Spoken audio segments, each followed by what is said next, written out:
Welcome to AOL, LaTanya Richardson Jackson. Thank you very much. You better be a good group because it's my day off. Well, at least you're inside as opposed to you've been outside doing this incredible show. What is working in the theater outside compared to the normal sort of inside theatrical work experience? I have found out I am definitely a controlled environment person because outside, as you can hear my voice, has attached itself to all the elements that fall down outside. It would be different probably if we weren't in the park, and I don't know if you know, but all of the weather for Manhattan is like clocked through Central Park. Well, we get all of it and the pollen and whatever other allergens there are, and they have attached themselves to a couple of our vocal cords out there. So working in the park is hard. It's like camp. Well, it's also unexpected, not just the allergens, but like I saw the show on Saturday night. Oh, critters? Raccoons ran across the stage. Critters. We're not a big fan of those unless they are coats or wraps or something. Don't give me the Peter thing. When those raccoons ran across the stage, I thought they were part of the show. No. Everybody thinks that. And they're like, how are you all out there with them? I said, we're backstage doing this. Oh, get them. And they're like, The crew. And then it also started raining at one point during the show. And you have to stay out there. I didn't know that either. I had never done the park, and I had worked at the Shakespeare Festival off and on for 9 years. But I had never done the park. I knew about the critters. So I thought that was why. But now I know why I won't be doing the park again. Oh, yeah? It's my allergies are it's too much. You know what I mean? It's hard out there. It's not as easy as it looks. It's a real circus atmosphere, but it's a fun atmosphere. So Well, I imagine it keeps it really fresh because you've got to be on and attuned to the elements, and everything is different every single night. I mean, that's true of any theatrical performance, but I think especially when you're at the mercy of the elements. we eat a lot of bugs. You do? Do you not see them? You couldn't see them flying? They go in and out of the lights. You can see them. It didn't occur to me they were going in your mouth. Yeah, they are. Like this, and everybody's doing this. You're sacrificing for your art. We always sacrifice for our art because we are thespians. Yeah. Well, art, it certainly is. This production of a very old play has a very new feel. It's a play that's sort of known as being inherently problematic because even in the title, it's about taming a woman. It's about ownership of a wife and breaking a woman's spirit. But the Public Theater and Phillida Lloyd, who's directing it, has taken a social commentary angle on it by casting an entire cast of women, yourself included. How does that on its own change the message of a play like The Taming of the Shrew? Well, you know, it's all an experiment. So we're hoping that, I know the process of us getting into it was that Phillida didn't want us, contrary to what my voice sounds like, she didn't want us taking on the voice of men and trying to talk like this so that we're not doing that.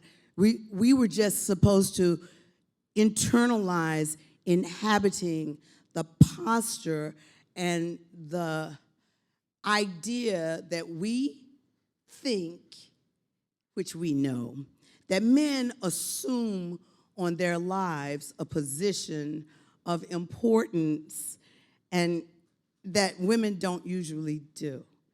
And so from that vantage point, we started trying to build from the characteristics that we could identify or that most of us could talk about of what we notice about men and their entitlement. And men sit differently. You know, you all sit like this, like with your, you're taking up space. And women immediately have to get small and try to, like, especially on the subway, you know, you're trying to pull in all the time.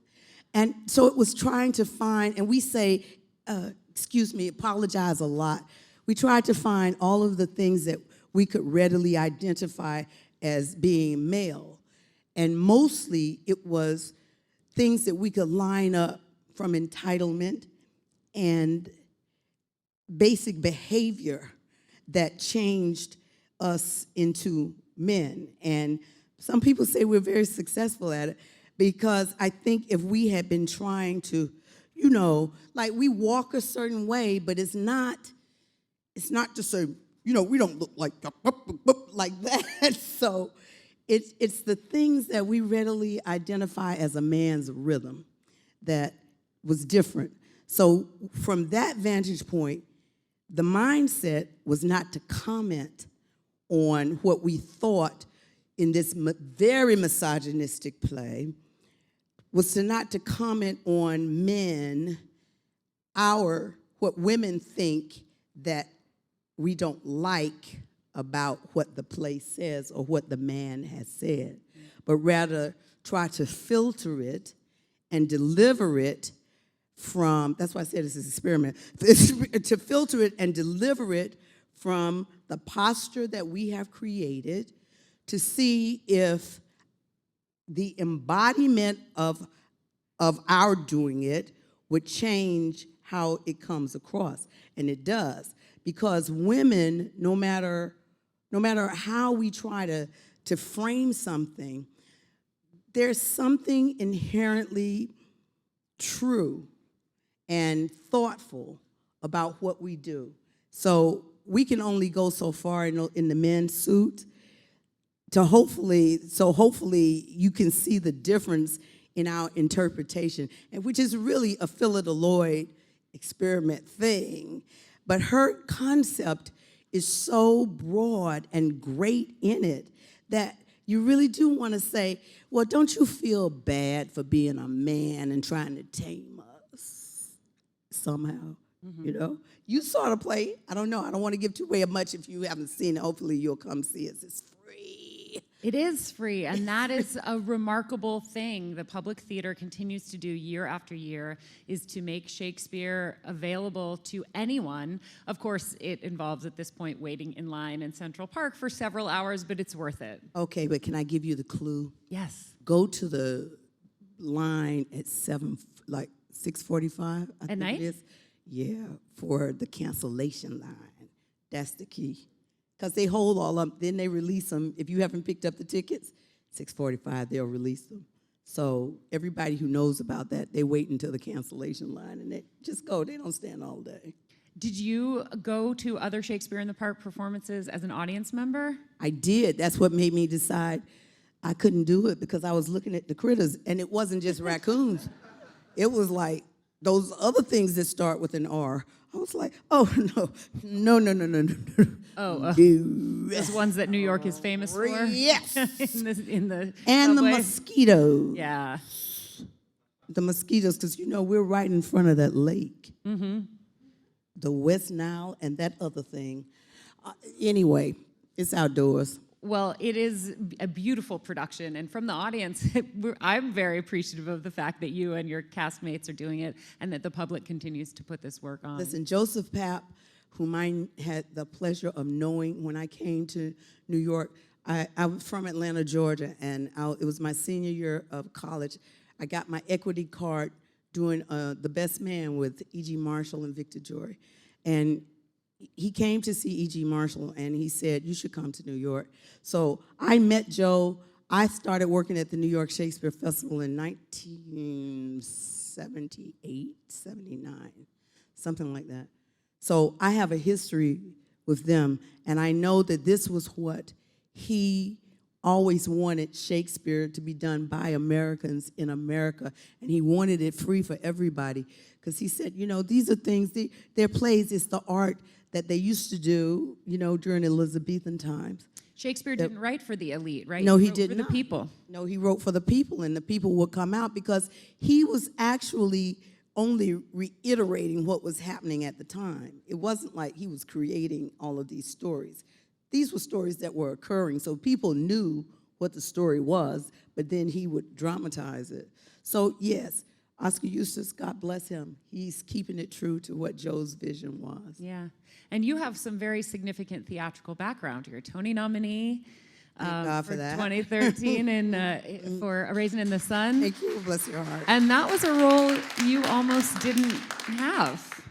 Yeah, I didn't have it. Not almost, I didn't have it. Yeah, somebody else had it. Someone else had it, and they weren't able to continue during the rehearsal period. So I think I had 2 weeks to rehearse that play, 2.5. And so how did that happen? The version that I've heard is that Kenny Leon called you and said, you don't have a choice, you have to do this. Kenny Leon called me, and I was shopping in a store, and he, on the phone, I said, wait a minute, I saw Denzel's name come up on my phone too, and I'm like, what does he want? And what does Kenny want? So Kenny's That's on how the I phone. feel when Denzel calls me too. Oh. I'm like, what does he want? So I was going like this. So I didn't answer Denzel because I said, well, that could be him or his children or his wife so let me see. What is Denzel calling me for, Kenny? And that's when Kenny said, you got to help. We need you to, where are you? I said, I'm in New York. And I was only up here for the weekend. It was unbelievable. I was only up here for the weekend, and part of it was to see Denzel's wife in a show, because she's one of my best friends, to see her do her show at Joe's Pub. Oh. It's all connected. When I first met Denzel, we were all at the New York Shakespeare Festival, the Public Theater. So yeah, I got that job like that. And I'm standing at an elevator talking to them on the phone because I had come out of the boutique to say, what, wait. I said, let me call you back. And I hung up the phone, called my husband, who was shooting a film in Atlanta. And I said, this is. He was like, are you crazy? Do it. I said, but I have to stay up here. So I stayed. Mm-hmm. And I didn't get home. That was in maybe January.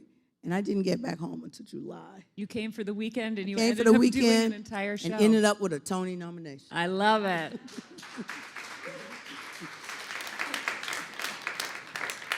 From what I understand, that was a time in your life where you were wondering whether you should make a return to the theater. I know you'd done Joe Turner's Come and Gone, but before that you took a significant portion of time off, years and years. We have a daughter, Zoe, who, Sam and I used to consider ourselves these great revolutionaries, and we used to say, the most revolutionary thing a black family can do is stay a family.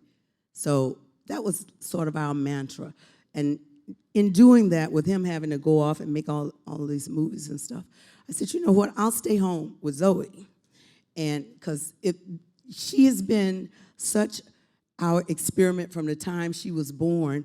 If you stay with a kid and you teach them and you try to, no matter what, say, okay, this is what a family looks like, this is what we're doing, this is how you read. If you pay attention to them, who could they be? Mm-hmm. And I tell everybody she's been our greatest experiment because she went straight through school. She, graduated from school in L.A., then she went to Vassar here in New York, then she went to Europe for a year, came back, went to the French Culinary Institute, and now she's the senior producer on Top Chef and Chopped. Gosh.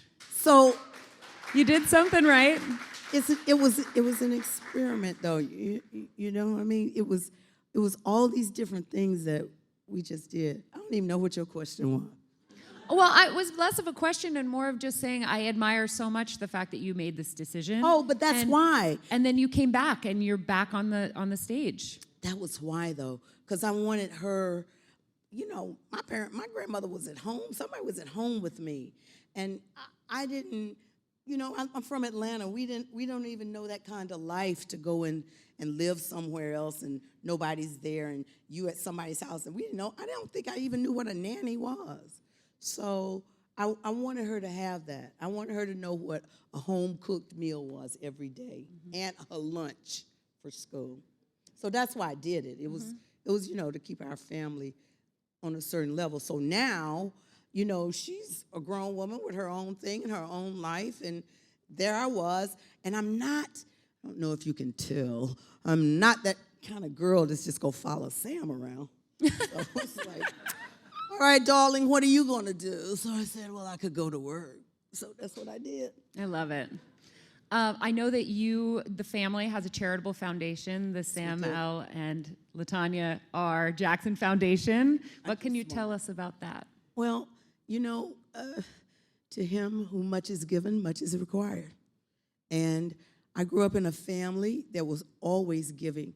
We gave through our churches. We were always a part of some organization or something. I was raised by my grandparents, and my grandfather was in his lodges, and he was always raising money for different causes, and he'd come around with these little thing called gleaners, and you had to put dimes in them, and he would say, take this and see how much money you can raise. He said, because, we help kids have operations and surgeries and something through the Scottish Rites organization. So I grew up giving, and in church we're always taught that, that's a reasonable portion of service just for being alive, is each one help one. So by the time Sam and I were able to always pay our rent, which thank God we'd always be able to do, I said, some of this we need to portion to the side for all these organizations we end up helping, and sort of build money on the foundation to help with the different causes that we see, not just in our communities, but in communities around the world, for education and for health concerns, because somehow we always end up with doing less for ourselves when it comes to our health. And that's the first thing that we should do, is try to do more for ourselves, whether or not it's the diets and nutrition, excuse me, and helping our kids, so that, because we have a disproportionate, and when I say this, I mean, middle-class people have a disproportionate amount of asthma and small diseases with children, you know what I mean? And some of that, I think, nutritionally can be circumvented. So, sometimes it only takes a little. And I know that when the little is put together, we have a lot. So that's what we try to do with our foundation. We raise money for Alzheimer's. We raise money for children with diabetes from the Children's Defense Fund, with Marion Wright Edelman, who founded the Children's Defense Fund, was a mentor of mine at Spelman. We both went to Spelman. She went ahead of me. And Hillary Clinton, our next president, was part of that organization, founding as well. So, it's just something that we do. And Marion always says is that giving and serving is the rent we pay for living. And it's something to think about, because we should pay that rent. Yeah, cool. I should just mention quickly that you have had a lovely on-screen career as well. What? On screen, Blue Bloods, and the HBO special that you won an NAACP You know what? award. I tell people all the time, Sam is a movie star. I am a blue-collar actor. So it's jobs. Those were great. They were jobs. All right. Thank well, you. I congratulate you on everything that you have accomplished you. on screen, on stage, with your family, with the foundation. You're kind to say so. Well, it's a gift to us as someone who consumes theater like it's food. Broadway girl. That's theater right. girl. Yeah. I feel that I could speak for the community in saying that we love you and we love having you back on the New York stage. Even if it has to be inside next time. It will be inside. Just keep doing it. Hopefully in the fall. We'll see. Hopefully in the fall, maybe something will come up. But it's my joy. It's my heart's desire to live in that community. These are my people. You're my people. Oh, you're my people. We have time for a few questions from the audience, if you're up for it. Love it. Hi, good afternoon, and thank you. I was fortunate enough to see the show on May 25th. You were wonderful. Listen, that was the second day of previews. Yes. So as Batista, you were wonderful, the father of the Shrew, Katharina and Bianca. But I have to say, seeing the women portray the men part, I didn't see them as being men. I just saw them as great actors. Oh, good. I mean, you transcended everything. But my question to you directly is, how is doing Shakespearean theater different than doing regular theater?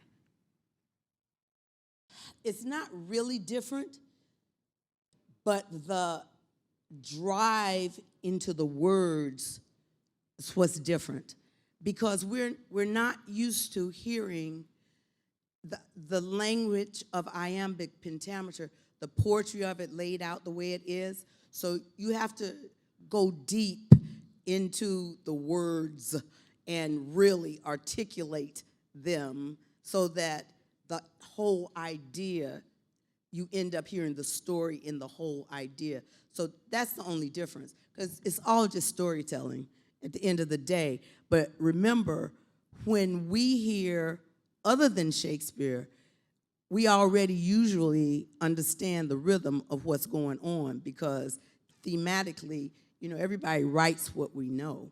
And we can relate to that. We're Americans, we know all the stories. We watch the news, and usually you may not even realize it. You're picking up on what your brain already knows when you're watching somebody. With Shakespeare, you don't necessarily, you end up getting it because you see the story. Oh, this is just a story about a man who is. But because the language sounds different, it looks different, but it's the same. I will say that as someone who, as much theater as I consume, I find Shakespeare a little daunting, and sometimes I have trouble, if it's not done well, following along with the story. In your production, I had none of that. Oh. The way that it's executed, the way that the lines are delivered, the staging, it feels it's just very accessible. So that's I think a big, big gold star, especially for people who are threatened by Shakespeare. Well, it's like, remember the first line I have is, "Gentlemen, importune me no farther, for how I firmly am resolved, you know." Now, what does that mean? What does it mean?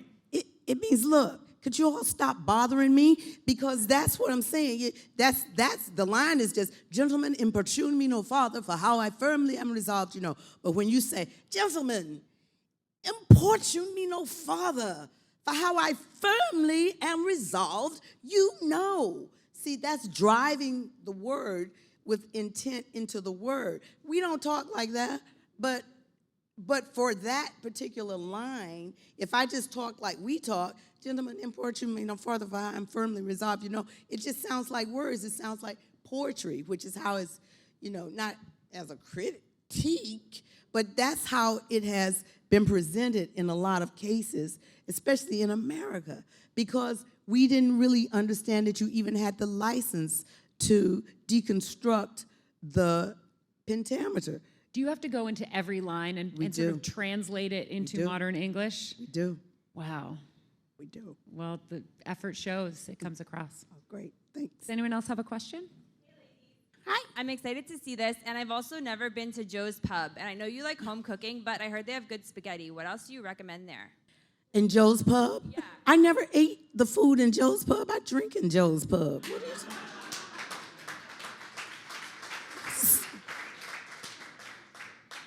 French fries. Oh, the French fries are really good.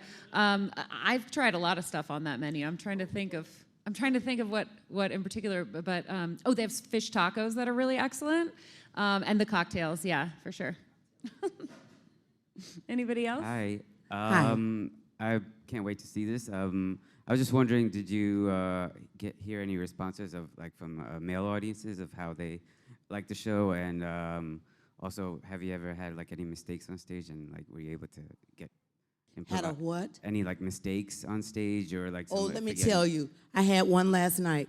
First, all of the men I know are very forward-thinking men, so they know to love the play.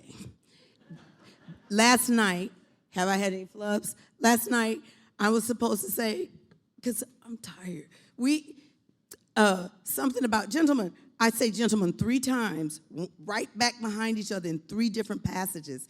And for some reason last night, for the 3rd time, I looked down and I saw them and said, and they were looking at me waiting on the next one. And I said, "Oh, is it my time to talk?" Did you say that out loud? No, but my mind was looking at them like, "Oh, well, you're quiet. You must be waiting on me to say something." I don't know what it is. So I looked at that. There's a little house where Gail, one of my daughters, Bianca, she looked out the window because she was like, she's not saying the line. And I went, "Oh." and told her to come on. So she just fell out of the thing and started. First of all, she was laughing, but then she just said her line, and I brought her on. So yes, it happens. It happens to all of us because we're doing a very unnatural thing, you know. Acting is very unnatural. We are repeating lines that, you know, it's not natural conversation. We have to remember, and most of the time, you need to kind of remember them within the rhythm that, not necessarily the rhythm, but definitely in the direction that you say them every time you say it. So sometimes the muscle memory is just on. But if, I don't know if you act, but if you start losing focus and start thinking, what am I going to eat when I get home? Which is what I really think that I did. I think I skipped and went, oh, while they're having that conversation, I started going, oh, I didn't eat. I wonder if is that chicken good? And next thing I know, they're standing there waiting on the line. I was like, it's okay. It sounds like you handled it like a pro. I think we're ready to wrap up. LaTanya, thank you so much for being here. Thank all of you. I encourage everyone to go see Taming of the Shrew. Public theater is such an incredible resource in this city, and I'm just so glad that You're you pretty are incredible, here with too. So you just do this every day with them. Do you all get to leave your cubicles and come with Laura? And say, They came specifically to see you. They're not employees. They are an audience that came in for you. oh, no! And with that, thank you so much, Thank you, LaTanya. It's Laura. been an honor to have you here.